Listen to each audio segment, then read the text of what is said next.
కదా, ఘీ వేస్తే ఫ్యాట్నింగ్ అంటారు కదా, నువ్వు ఎందుకు ఎక్కువ ఘీ వాడతావు చెప్పవా? సో బేసిక్ గా ghee is one of the healthiest to use for cooking because of the way the branch.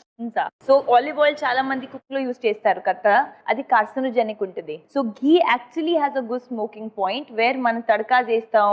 So it does not break in to carcinogenic form and it is very very healthy for your body. అందుకే olive oil లో చాలా bottles లో cold pressed ఉంది. So అది as it is తినాలి. మనం olive oil మంచిదని చెప్పి దాంతో వండేస్తా ఉంటాం, అది కరెక్ట్ కాదు. ఘీ, మస్టర్డ్ ఆయిల్ చాలా హెల్దీ. మస్టర్డ్ ఆయిల్, ఆవ నూనె. ఓకే, సో ఇప్పుడు మనం కొంచెం మళ్ళీ గార్లిక్ వేద్దాం. కొంచెం బ్రౌన్ అయిన తర్వాత ఇప్పుడు మీ ఇష్టం, మీకు పీస్ వేయాలి, కొంచెం కొంచెం కాలీఫ్లవర్ రైస్ కోసం మీరు వేయవచ్చు.